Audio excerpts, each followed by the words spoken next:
Are we willing as Christians to speak biblical truth into this cancel culture, even when it means we might be uncomfortable or suffer for that truth? The answer to that question might well determine whether we remain a free society. We're going to hear a compelling talk on that subject from Kelly Shackelford, whose religious liberty law group recently won a key victory at the Supreme Court.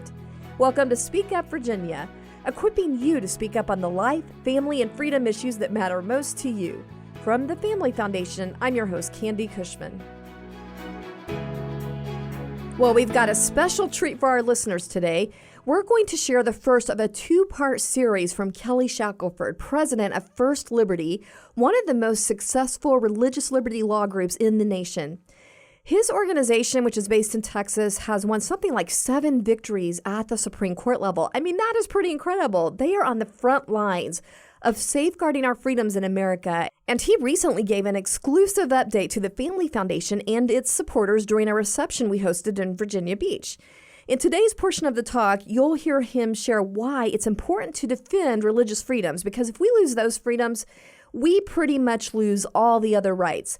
But before we begin, I just have to give a little disclaimer. This event was held at a marina outside under a tent, so there are some places where the audio is a little challenging, with some airplanes flying over and things like that. But if you can forgive those things, you will find this talk not only encouraging to your heart, but inspiring to live courageously as well. Without further ado, let's hear from Kelly Shackelford. But why should you care about religious freedom? Now, people tend to know, well, I care because I'm a person of faith and I want to be able to live up my faith. It's so much bigger than that. I don't know how many of you have read this book that came out a year or so ago called Live Not by Lies by Drayer. Yeah. It's a great book that if you think everything's crazy right now and you wonder why, you read the book in 200 pages, it'll make sense to you. He interviews the people from all the former communist countries that lived through, how difficult that is. And of course, the question is, what you do about this. Well, the interesting thing is, as you look at the history, every country, when Marxism comes in, religious freedom in the church has to be removed. Okay? This is not a deal where Marxism exists along with the church. Okay? So this is a battle that is not just about your ability to share your faith. It's about whether incredible evil takes over and murders and deaths in the millions occur in your country, if you look at history. And it's about losing all of your freedoms.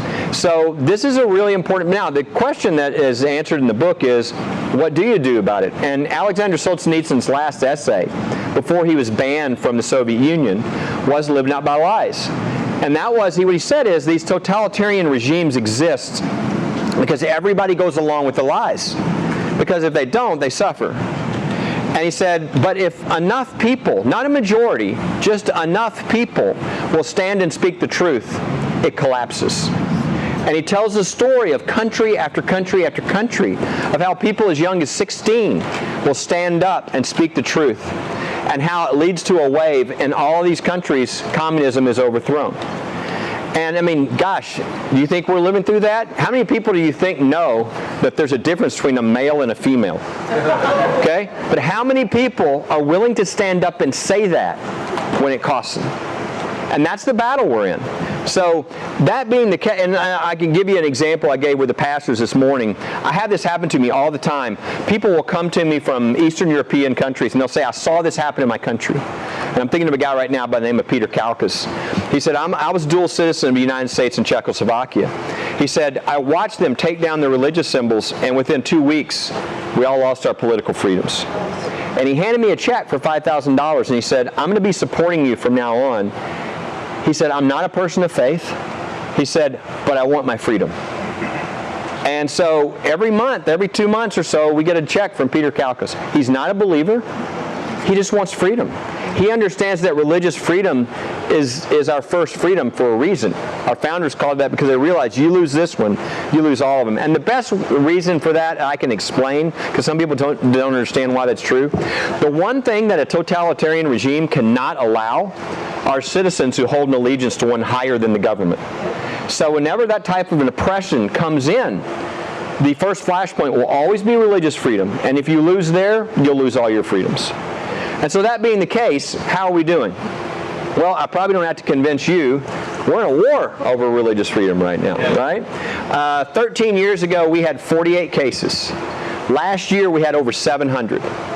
Okay, so the attacks are increasing across the country. And I don't have to go very far. I mean, let's look back at COVID. Okay, in COVID, all these mayors, governors, county commissioners got power they had never had. What was the flashpoint? It was religious freedom. The liquor store was open, but your church couldn't be open. Now, please explain that one to me. Home Depot's okay, but not your church for an hour. Home Depot every day. People walking up and next to each other. Okay? The flashpoint, and we knew this was going to be the case. So we realized this is going to be hard. There's no precedent in the history of our country on the First Amendment in a pandemic. If you're a judge, a federal judge, we know we're going to be walking into court and saying, yeah, we know on this side there's a governor that says he's trying to save 20 million people's lives. But on the other side, we've got a pastor who wants to be open an hour on Sunday. I mean, if you're going to err as the judge, you think, well, I think I'll make my mistake on the side of saving 20 million people's lives. So we knew this could be very dangerous and setting a bad precedent. We had to get the right case, so we prayed and prayed. We had hundreds of churches and synagogues calling us. And finally, a little more than 2 years ago, we got the call. And it was from On Fire Christian Church. I think we had a picture, yeah. On Fire Christian Church. They wanted to have Easter together, but they wanted to be safe. And so they came up with the idea of driving in their automobiles to the church parking lot. The minister would speak over a radio frequency, and, that would be a great way to be together. And I'm not a CDC expert. Of course, I don't know if the CDC is much of an expert either these days. But I'm pretty sure you don't pass the coronavirus from one automobile to another, so it's pretty safe. Yet the city told them they would be criminally prosecuted if they met in their church parking lot in their cars. So that was bad enough. Then the governor announced that they would be sending police officers on that Easter Sunday to every church. Any church with a car in the church parking lot would have their license plates written down, and they would be visited at their home by police officers who would quarantine them for 14 days. We said, okay, this is China. This is the case. Let's go. And on Good Friday, we filed for an emergency injunction in federal court. Got a judge by the name of Judge Justin Walker. Again, if you can read this opinion, just Google On Fire Christian Church. And he starts out the opinion saying, this is like a dystopian novel. This is not the United States of America. I mean, you're criminalizing an Easter celebration. He said, this is irrational, it's unreasonable, it's unconstitutional, and this will never happen as long as I'm a federal judge in the United States of America. And he wrote an opinion talking about how this country is built on religious freedom. And you got to remember, at the time, the images we were seeing was like a guy throwing a baseball with his son in the park, being handcuffed for being in the park. The guy coming off the beach all by himself in California, being arrested, for surfing by himself on the beach. And people were wondering, have we lost our Constitution? Has it been suspended? And I can't tell you how many people contacted me, who were libertarian, who were not people of faith at all, and they said, thank you. They said, and we called this the second shot heard around the world, because it sent the signal that, yes, in this country, we're a constitutional republic, and the Constitution is in place, and the government can't do whatever it wants. It has to follow the Constitution. Thanks for joining us for Speak Up Virginia, brought to you by the Family Foundation. If you're enjoying the show, help us encourage others to speak up by giving us a 5-star review and sharing it with friends. Thanks for listening. Our second case was Tabernacle Baptist Church. We picked a church in a rural community, very low COVID cases, large facility with plenty of room for social distancing. And again, it was illegal for the church to meet for an hour safely. But it was fine to go to the gambling parlor, to go to the Home Depot, to go to the Walmart, to go, you name it, right? This is nonsense. When we got into court with the governor's lawyers, we said, please tell us why COVID is more dangerous in the church. And they had no answer. Well, by the time we were finished, not only had we won an injunction on behalf of the church, but Daniel Cameron, the African-American Attorney General, a great guy, joined us suing his own governor, and we ended up with a statewide injunction protecting every church, every synagogue, every house of worship with the right to open up like every other business in the state. Now, we won every COVID case we had, but unfortunately, none of the cases across the country made it to the Supreme Court. We only had emergency motions, no major merits cases. So there's still no precedent that really is binding nationwide. And we're still in a battle over this. But unfortunately, these battles aren't just in COVID. I mean, we have churches. We're representing Canaan Baptist. I think we got a picture of Canaan Baptist Church. This is a small African-American church. The city came to them and said, we're going to take your property. And they said, what do you mean? We're going to build our sanctuary on that property. He said, yeah, we want it for a fire station. They said, dude, there's a fire station across the street. I said, yeah, but we like your property better. They figure they don't have a lot of money. What are they going to do? Well, after we brought in some of the top litigators in the country, the city decided maybe they didn't want their property anymore. And kind of cool, about 6 months ago, we got a call from the pastor saying they were naming the new facility after the volunteer attorneys who donated their time, and they're now starting to build their facility. But, I mean, we're having to fight over whether churches, I think we got synagogue pictures as well as the next one. We've got churches and synagogues literally across the country that we're having to represent just for their right to be a church or synagogue. I mean, you wouldn't even believe the facts. Not stuff we used to have to fight. The attacks are on our schools, right? I mean, I could tell you endless cases. Probably a great one is Elizabeth Turner, because we're going to see a lot of these coming up soon. Last year, Elizabeth Turner was valedictorian. What does a valedictorian mean? Valedictorian address means personal farewell. We've all heard personal speeches, political speeches, all kinds, because it's their right. They've earned the right to give the speech. Well, she wanted to do something that they said was inappropriate. Well, what was she going to do? She was going to mention God and Jesus as what is important to her. And they told her she couldn't do that. Well, she's the valedictorian. She's smart. Okay? She said, I think there's a problem with this. So she called us. And by the time we were done, not only did she give her speech and mention God and Jesus, but it was carried, instead of just her local community, Fox News carried it, and it reached a lot more people than she expected in the beginning. But just think of what kids are having to go through just for their basic constitutional rights. They're having to fight for these. The military.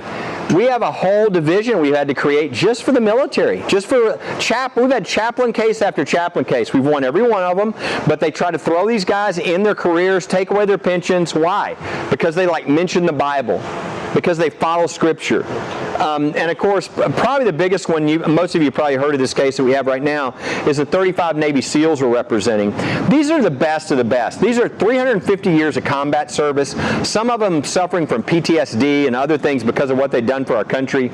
And they've come to these people, and these are all individuals, these 35, with different religious backgrounds who have an objection to taking the vaccine. And there's a federal law that allows those in the military to ask for a religious accommodation. Because they ask for what was their federal right, they're all being punished. Okay? One of them was on his way for PTSD treatment at the medical facility, and they called the facility and said, don't see him. Okay? Others have had their families threatened by the military. This is stuff that shouldn't happen to anybody, much less our most elite warriors who've given everything for our country. So we filed a lawsuit on behalf of those Navy SEALs. We immediately won an injunction. One of the first lines in the federal judge opinion was, there is no COVID exception to the United States Constitution. And we proceeded to prove that what they were doing was illegal, was fraudulent. They're not respecting these troops' rights. And by the time we were done, we not only had an injunction, which we have in place now, and by the way, the federal government, there's 25,000 Department of Justice lawyers, and they're throwing every one of them at us they can.